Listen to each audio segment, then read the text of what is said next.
Hi, it's Sheryl and welcome back to week 2 of Easeful Vitality. We're going to pick up where we left off at early lighter dinner and move into the next logical step, early to bed. It's important to realise you're not supposed to nail all of these habits all in just the 1 week. It doesn't work that way. All of the habits synchronise together so we can be upgrading this whole lifestyle experience to balance and flow. Just pick up a little bit from one habit to the next, then the next, and slowly integrate over the 10 weeks. And then I look at it that we just do it again. We revisit the 10 habits about 4 times a year. You will have all of the support information, materials, recordings, and resources. So relax, you have the rest of your life to nail early lighter dinner and just make a little progress 1 week at a time. So we're just going to pause here for a moment. Gently close your eyes down. Breathe deep. We just want to presence ourselves here in this moment. Take your awareness within and be open to the information that's going to be shared. Remember your word for how you want to feel at the end of our 10 weeks together.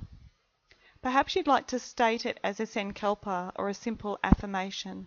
So, for example, you want to be vibrant. You may like to say, I can be vibrant. I will be vibrant. Ultimately, we're aiming for I am statements. I am vibrant. This week, we focus on enhancing our before bed routine. If you feel tired as you move through the day, look at where you've resisted your fatigue and not paid attention to it. We don't resist our hunger. We don't say to ourselves, oh, I'm hungry. I'm not going to eat. We don't usually do that. But with fatigue, many of us resist it, push it away instead of sinking into the exhaustion, which quickly leads to sleep, or at least a deeper, more meditative, subtle mind space. This is a learning, or can be a realigning. Sleep as a shift working nurse was always a major focus for me, and it was only once I stopped shift working that I realised how significant the quality of my sleep was impacted. I was always counting the hours, the quantity I was getting, but it wasn't until 3 months after I finished shift work that I realised I finally stopped counting how many hours, but I was blown away by waking the next day repetitively feeling refreshed and raring to go. And as a side benefit, 4 kilos was released from my body. I recently heard research on the radio state that shift work is carcinogenic. That's a huge announcement to make in such a public forum. So you're here to get the life you want. Be as gentle as you can as we work our way through. Remember, you don't know what you don't know. Early to bed is actually something we want to pay a ton of attention to. And we cannot go to bed earlier if we've eaten a heavier, later dinner. I suggest some planning here. Even if you don't follow through with it, you're setting the intention, which gives the brain new neural pathways, the way you want to step towards the habit. Remember KISS. Keep it simple, sweetie. Recycle your planners. Bookmark recipes so there's no need to think. This is habit creation and automation. The mundane tasks such as how we eat, sleep and wake up are optimized on autopilot from the habit science perspective. So if you're coming home from work wondering what should I make for dinner, you're already off track. You've put yourself on the back foot and made it way too hard for yourself. Preparation steps really help here. The food planning, the meal planning, having the food in the fridge, even prepped at breakfast if you've got chopping and things like that that can happen and store it in the fridge. This means there's less guesswork, less chance of grabbing a quick fix that's not the best choice for the body. These are steps you'll learn through the 10 weeks. Spend less time in the kitchen, but feed yourself better. When entertaining, consider making what you want to eat and create new family rituals. The special holidays with family gathered may take some planning to negotiate successfully. Finally, explore fasting. It gives the digestion space to do deeper work. If you prefer, you might do it more like a cleanse on a monthly basis or even seasonally, rather than a regular fast. Early to bed equals early to rise, which makes us healthy, wealthy, and wise. How much sleep we need varies between individuals but generally changes as we age. The National Institutes of Health suggest that school-age children need at least 10 hours of sleep daily. Teens need 9 to 10 hours, and adults need 7 to 8. According to National Health Interview Survey, nearly 30% of adults reported an average of 6 or less hours of sleep per day, which is insufficient but not as bad as sleep deprivation. Only 31% of high school students reported getting at least 8 hours of sleep on an average school night. Research show insufficient sleep has reached epidemic proportions. It's a big problem. We know people with sleep deprivation are just as dangerous driving as drunk drivers. Studies also show children are more sleep deprived than any prior generation. This seems to be a cultural issue, not just you or your family or me and my family. It's in the water, so to speak. With the do more and watch more fullness on our plate, it's cutting into our sleep. When we do that, we cut into the energy for the next day. Say you go to bed at 11:30 and wake up at 6:30, you've just borrowed energy from the next 24-hour cycle.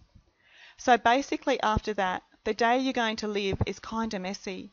You might not feel settled or in the zone. Statistically, there's increased chance of accidents, problems with concentration, memory, and generally just getting things done. And what does that mean? It's like your brain is not functioning so hot. Even if it's just that you keep bumping into things, burning yourself on the iron or kicking your toe, there's a lack of integrity in your physiology, the body, the mind, and the emotions. Let's look at the compound effect. Like compound interest, the effect happens with everything we do repetitively. So consider sleep debt. If we mess with the daily cycle, push the boundaries, chronically going to bed late or having sleep issues, waking up feeling exhausted, insufficient sleep creates inflammation in our bodies. Inflammation over time wears down our immune systems. And when our immune system is worn down, this means increase in all sorts of diseases, and it messes with the insulin cycle. So if we repetitively go to bed early and wake up early, eager to greet the day's rising sun, we'll age more slowly and more gracefully over time. Are you sleep deprived from your teen years or even your childhood? From an Ayurvedic perspective, these imbalances build up over time in the fabric of our physiology, leading to the immune issues, the chronic inflammation, and other health problems. I know a client with an autoimmune issue, and her bedtime has been 1 a.m. for over 30 years. Of course, her body is worn down, it's exhausted.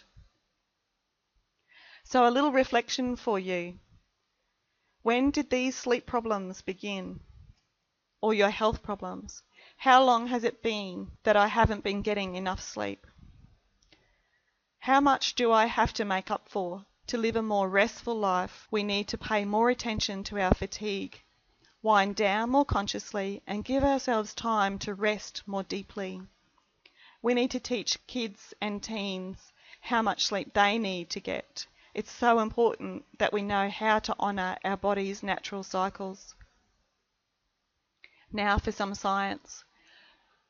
When things fall apart, how sleep deprivation destroys your health.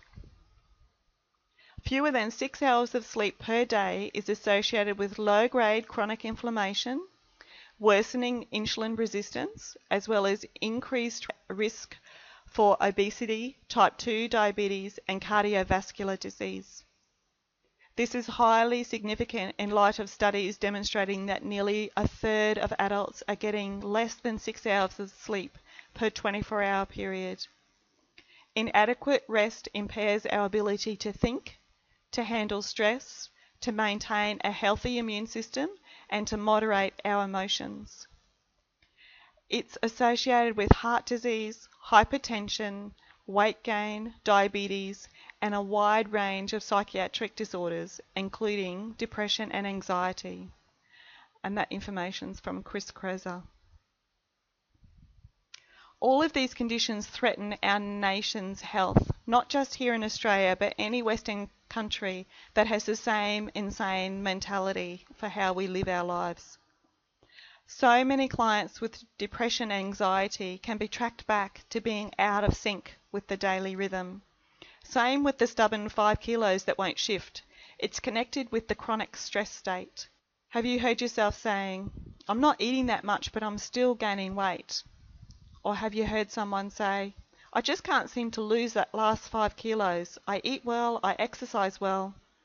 But you need to ask, but what's the quality of sleep like?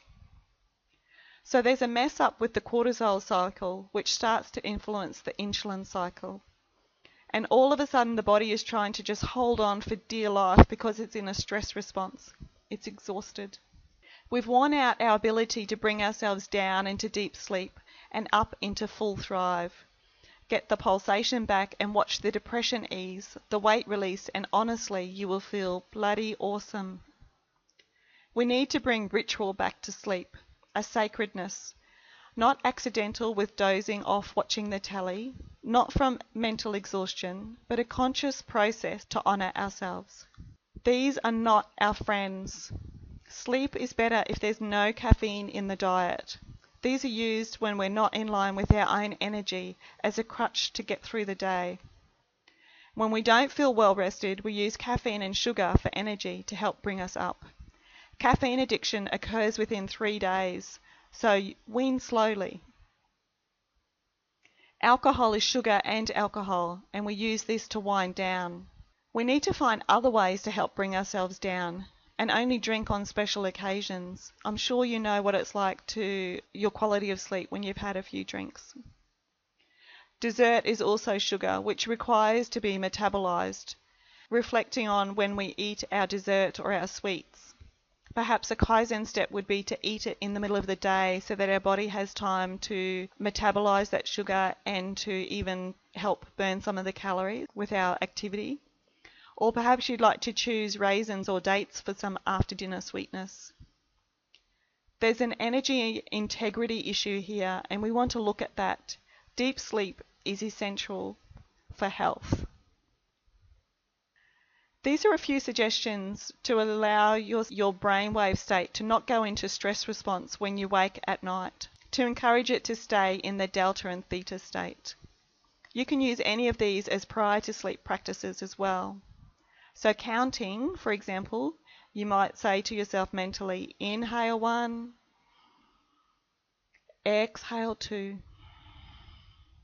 inhale 3, exhale 4, all the way up to 10, and then start again. Notice when the mind wanders and then just gently bring it back. You get a lot of the benefits of sleep without sleeping. With deep breathing, maybe a simple rhythmic breath would help. This is where you can count your breath again, but inhale 2, 3, 4, pause for the count of 2, and then exhale 2, 3, 4, pause for the count of 2. That's a simple rhythmic breath. Another way is to double your exhale to what your inhale is. So when the mind wanders, just gently bring it back. This is just helping to keep your mind focused with the counting so it doesn't trip out. You are relaxing the body and you're increasing oxygen for your cells. For Yoga Nidra, there's CDs or even apps that can help talk you through that progressive body relaxation. For the smartphone users, the Binaural Beats is a free app. And those that are interested, this helps to change our brainwave patterns. You need to have a set of stereo headset because there's different sounds and hertz that go into the left ear compared to the right ear. It gets the brain hemispheres to communicate. So just explore these suggestions and find one that works for you and build a habit around that. Tips for light sleepers. So we need to take the steps to help bring our energy down, maybe a bath, a little massage, having your quiet space. Insulating the sense organs as much as you can. So for those that are light sensitive, look for blackout curtains or consider wearing an eye mask. For those that are sound sensitive, you may find just the commercially purchased earplugs are enough, or you might like to try cotton wool as earplugs. If you soak the wool in sesame oil, it can also add its calming and insulating properties. For those that are really light and find that they get jerked out of their sleep a little bit with their body's twitches, you may consider adding some weight, such as heavy blankets or sandbags, to help weigh you down. Of course, that can be a little tricky in the height of summer. And then also in the cooler months, a hot water bottle can help if you find that your temperature regulation means that you are getting disturbed sleep. Let's look at our energy clock to understand from the Ayurvedic perspective how energy and time works. Remember, this is ancient wisdom, not New Age. We want to go to bed in Kapha and wake up in Vata. That's the goal. It will build a strong immune system, deep energy stores, and energy integrity. Now, a reminder for our shifties, our shift workers, just focus on the habit at bedtime, whatever time of the day that is for you. And then on your days off, perhaps look at making 10 p.m. as your cut-off bedtime. Just exploring how you can do this. Now perhaps the Wonderlanders will be interested in this. Jean Simmons spent time researching Indigenous cultures and their connection with their babies. She found all babies have instinctual expectations of reliable, responsive care, including an in-arm period of baby wearing, breastfeeding on cue, a family bed or co-sleeping, etc. She further proposed when caregivers consistently ignore babies, the babies learn to disregard their own needs and sense of worth. Toddler tantrums considered normal in Western cultures result from confusion and frustration from not experiencing the natural human expectations for love and freedom. Care based on care is based on love. So some of the comments from this quote actually challenge a lot of the parenting guidelines that are currently preached or taught. So just as a reflective practice, perhaps Wonderlanders would like to do is just, this is not about finger pointing or creating blame or judgment here. It's just a reflection on what our upbringing was like and whether that is influencing how you see life now. That might be something you're interested in. So moving on, what are we tapping into with early to bed? Early to bed in Ayurveda is before 10 p.m. The energy shifts from descending Kapha energy, the water and earth elements, flowing down and the heaviness of that, to the ascending energy of Pitta. So we want to ride the fatigue wave in the hour or so prior to 10 p.m. Have you noticed how kids are more difficult to settle the later it gets? If we allow our kids to stay up that little bit later, they seem to get past it. And this affects us as well. Reflect on when you go to a party, you kind of hit a bit of a wall, and then around 10:30 or so you get a bit of a second wind. So if we don't have a dinner early enough, by 6 p.m. at the latest, it impacts on getting to bed before 10 p.m. You will feel fatigue in the hour or so prior to 10 p.m. Notice the yumminess of that. It's a wonderful, pleasant feeling if you don't resist it. So go to sleep in Kapha. They say sleep is worth double points before midnight, and you will notice it.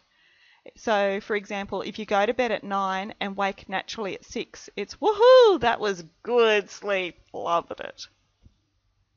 By design, in winter, we get more sleep to restore ourselves deeper because we have longer nights. And it's the same for our hibernation, really. So in summer, aim for that 9 to 5 a.m. or 10 to 6 a.m. times. So if you go to bed after 10 p.m., you're in Pitta. It's going to be harder to wind down, more difficult to get deeper quality sleep. You will have a more disturbed sleep or dreams, and you won't wake as refreshed. Pitta qualities are intense and fiery. They're heat-inducing. Pitta links to focus and concentration, and students that pull an all-nighter will find that they feel like they can concentrate more during that kind of time of the night. So whereas Kapha is more like a rainy day, Pitta is like a blazing sun. So with Kapha, the body reaches a deeper level, a cohesive energy of deep, restful sleep. Are you convinced? Reflect on your sleep pattern. Let's get clear on what's going on here. If you don't follow the circadian rhythm and wind down towards the end of the day and honour your fatigue, you're ultimately trashing your immune system, creating inflammation, and not tapping into the causal energy of deep sleep. By staying up too late, for example going to bed at midnight, you generally hit the Kapha time at 6 to 8 a.m, so you find it harder to wake in the morning, and you tend to sleep later in the morning as well. And that creates a cloudy consciousness throughout the day. So hopefully it's crystal clear why we want to get to bed early, why 10 p.m. is the magic hour. So we want to prepare for a better sleep to get well rested. If you're already sleeping well, just see this as a recap or an up-leveling opportunity. First, let's just have a quick discussion on what's the difference between a ritual and a habit. There's a sense that a ritual is sacred. You experience it on a deeper level. It brings a higher level of awareness and intention to the process, whereas habits are repetitive, automatic, and they just get things done. So referring to our flow chart, step 1, of course, is to eat dinner early. So we've covered this quite extensively, and we know that we might not feel that bodily and mental fatigue, just that digestive overwhelm if dinner time and bedtime are too close together. So reflect on what time is early for you. Moving into number 2, our fun activity. So we know it aids digestion, but this is a fun time. Engage in an activity that brings you joy just for the purpose of enjoying your life. So perhaps walking, that evening stroll that we've talked about, pottering in the garden, playing a game, or having a dance party, whatever floats your boat. So reflect on what is relaxing and enjoyable at the end of your day. With number 3, our nurturing body practice, we want to do something kind for our bodies. This is not watching TV. TV and screens stimulate brain energy because of the blue lights. So we want to minimise screen time after 6 p.m. Some are calling this crack pad because we're quite addicted to it now, where we have to be checking Facebook, we're always on our phones. And this is big, especially if you have sleep issues. So some suggestions for our nurturing body practice may be to do a little bit of breath work, a quiet yoga practice, some reading of an enjoyable book, taking a leisurely bath. Baths are a forgotten pleasure, and even some self-massage. Then we allow ourselves to attune and feel the fatigue. We sink into the sensation. Listen for the first signs of fatigue. Take some deep sighing breaths and then continue with your quiet reading. And when our energy syncs with nature's energy, we realise, oh, I'm more tired than I thought. So reflect on how your body communicates end of the day fatigue. Now there's a decision, there's a choice to make here. So you can make a choice to honour your body's needs. Say yes to that. And then we move into our settling time, getting ready for bed. Rubbing your feet. This helps to relax the body and mind, using a carrier oil such as sesame and coconut oil, if you like. Otherwise you can do a dry foot rub. You might like to target reflexology points even, or even just like a simple neck and shoulder massage. I personally love essential oils. So to the carrier oils, you can add lavender for relaxation. Cedarwood is gorgeous, one of my favourites, but it is a little bit heavier and it can help if you're a little bit more wound up mentally. Or geranium is nurturing for our feminine energy, is wonderful for the skin. Also in our settling time can be a reflection time. So you can reflect on, or you could journal, what did I learn today? What am I grateful for? You might think of 3 to 5 things that you're grateful for. And this can be a time to clean up relationships or to leave the day behind, that life stuff that haunts us at 3 a.m. in the morning with our mind chatter. Keep a notebook beside the bed so if you do wake up with that mind chatter, then you can just quickly write those things down, whether it's your to-do list, because we get that mental clarity in our sleep cycle. And this is one of my tricks. Also having a meditation moment, so to settle, to center and to connect, or even prayer and give thanks. All of these incite a higher level of awareness. Aim to empty yourself so that you can sleep more deeply, wake and feel like $1,000,000 tomorrow. It's an amazing integration practice to have a conscious bedtime routine.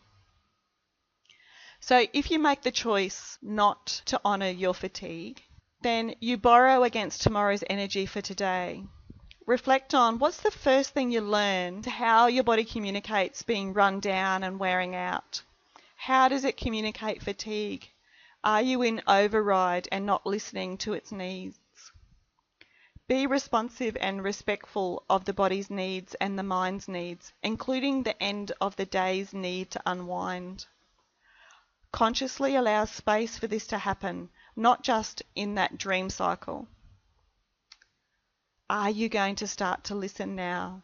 These steps in the flowchart will help tune you into your body. Let's look from a different perspective. Spanda is a yogic philosophy, and it's also like the creative tension between two ends of the same thing, sometimes called a vibration as we pulsate from one to the other, the dualities of the polarities. So pulsating between the poles of tiredness and energized. When we lose balance of those pulsations, the poles actually start to push in towards each other, so we don't tend to have the full experience, and we never feel fully energized because we've never got deeply rested. So the more we feel fatigue, the better we respond. Then tomorrow is increased energy. So if you don't respond to fatigue with appropriate action, you're not going to feel as energized the next day. The same is true for hunger. So if you don't let yourself get that hungry, then you don't get that satiated or satisfied when you eat. With hunger, food tastes better. Reflect on that. We want hunger to be satiated. We want a deep want to be fulfilled. With hunger, there's a clarity that starts to happen. Our mind gets clearer. It's the same for deep sleep, deep rest. There's a clarity that comes. We know how to use that energy. We want to embrace fatigue. Now the pulsation, notice that when you feel fully energized, deeply rested, ready for the full cycle of the day, totally awake, not sleep deprived, but sleep energized. There's a worksheet in your book to plan some of the steps. Design a ritual cycle for yourself. Remember, we're aiming for more nights than not. So 4 to 5 times a week. Create, automate, and crave it so that when you don't do it, you miss it. You notice you're not as together the next day. Ultimately, this ritual will become a necessity, not an optional extra. And you will want to have it as a nightly occurrence. Remember how we've introduced the trigger habit reward? It helps here when you feel overwhelmed. So a Kaizen step for us to move our bedtime earlier for those night owls, 15-minute time slots, or like our 1-minute breath, keeping it really simple. So say our desired for our new behaviour is to go to bed earlier. Then we go to bed 15 minutes earlier each month and hold yourself back. Be consistent. Or perhaps your Kaizen step, instead of watching TV, is to read before bed. So a simple introduction for that as a Kaizen would be, say, read 2 pages before you go and watch TV. And if you want to read more, fine, but just start with those 2 pages. Or another might be to watch TV 3 nights a week, but read for 4 nights. Just making a conscious choice about what you're actually watching on TV and making it a quality viewing instead of just the channel surfing that can happen as we kind of dull and dumb ourselves down. Or for those that want the complete overhaul, there was a couple that chose to live without electricity after 6 p.m. for 12 months and were amazed at the quality of their sleep and how it rippled into their health. You'll be rewarded if you create a complete sacred sleep routine. You will feel so good. So, for an example, your trigger may be an alarm. Your habit may be whatever you choose. And then your reward is how you feel the next day. So that can be more of an intrinsic reward. There are worksheets that might help you explore this further. There's the evening rituals and routines in your quick guide. And there's the do's and don'ts early to bed, and you can circle what suits you. Let's look at identity and what happens when we start to shift our bedtime. So say for a night owl, we can go to bed at 11 p.m. to up to 1:30 or whatever time you have. Some find that this is more creative and artistic. As I said, they're tapping more into the pitta time. They feel they get more done. Working mums between 9 and 11.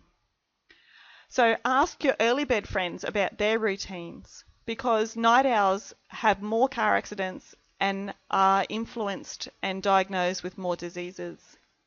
So ask your early bird friends, how do they go to bed? How do they get up in the morning? And you want to think like an early bird and act like an early bird. Our belief system is a living thing, something you can change and evolve. Remember why you are doing the course. Connection to self and the way you want to feel. Energized or losing weight. Maybe you don't feel on purpose with life or not the kind of life that you want it to be. We've got to fix this pattern. We know from Ayurvedic medicine, and now from Western science is supporting this as well, is there's a lot of problems that go along with being a night owl that simply go away with being an early bird. Chris Kresler, again, has a lot of research from Ayurvedic and Chinese medicine, which shows the phenomenon of night owls is actually pathological. It's a diseased state. And here is a helpful Gandhi quote. One should not confuse the habitual with the natural. So check in with that. Is there a pattern that you feel is natural? Do you feel like your chronic constipation is something that was natural? Constipation is habitual. It's not a natural state. Same with habitual night owls who have trouble falling asleep before midnight. Why? Perhaps they eat too late and let the pitta spike.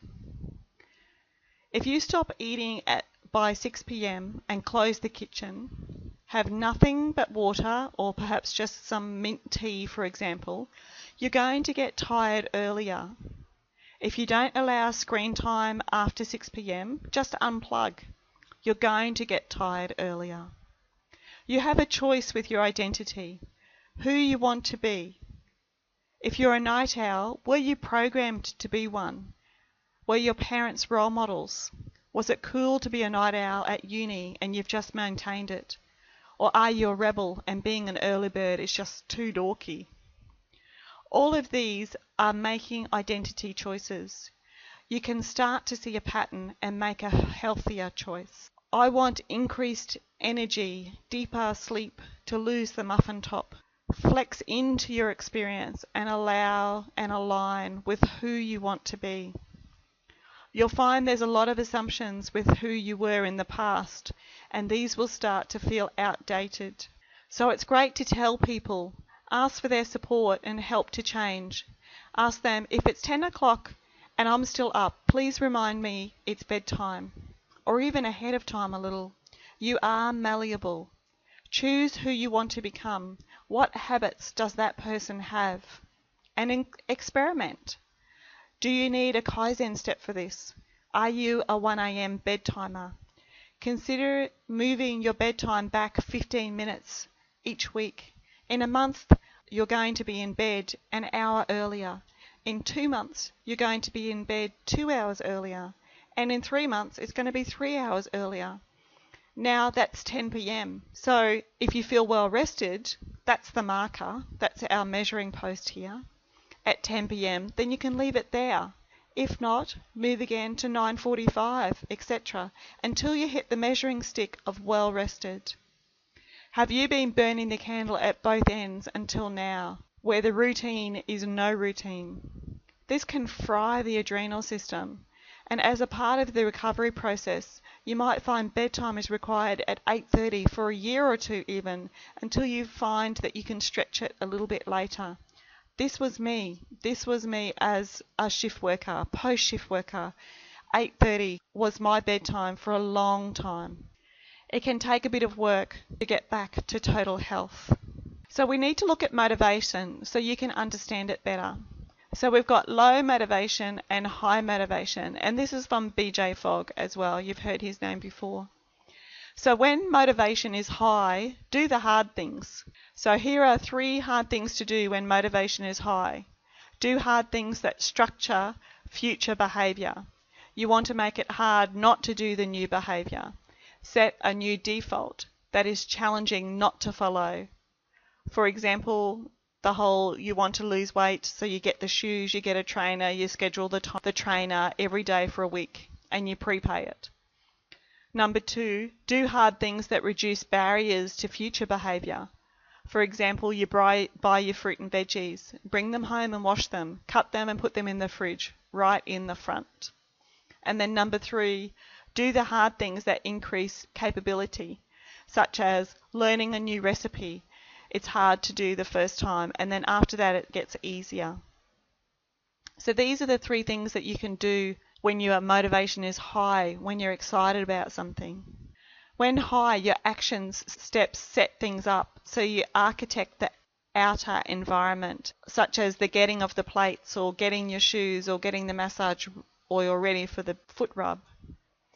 And now with low motivation, we usually are in this space a lot more often than high motivation. High motivation is totally unreliable. So when motivation is low, we do the easy things. Trigger an easy structured behaviour change. Do the super easy thing that is the smallest step, predetermined for the regularity of low motivation moments or days. The tiny habits, such as the 1-minute meditation. The baby steps for long-term change, making steady progress with the tiny steps. Tiny habits grow naturally. Motivation is often low. Harness what motivation exists in the moment. So we need to create a routine and just do it. So with our growth work, a quick recap first. We've covered the health risks with insufficient sleep and how to line up with nature's rhythms for more energy. And also some ideas and strategies for creating a better bedtime routine. There are some worksheets that you might find helpful, such as the early to bed flowchart and the rituals versus the habits. Our growth work is not just busy work. This is to help us crack the identity. These worksheets they're transformational. They can help us really shift towards where we're wanting to go. There's a lot of support material at your fingertips, but please don't be overwhelmed. The different sheets are there because they hit the mark with different people. We're all wired to our own uniqueness. And you've invested in this program, so let's make sure that you get the results that you're looking for. Let's just take what resonates and allow the rest to flow through the 10 weeks. We don't need to use them all or even dive deeply with them. They are there to help us move in the right direction consistently and to gain momentum. That's really what we're looking for here. So choose your habit that you're wanting to work on. Look at it from the trigger, habit and reward. Read the section on the early to bed in the Master Habits ebook. You've also looked at the high or low motivation worksheet. You might like to fill in the flow chart that we explored, as well as the habits and triggers. There's a copy in your books.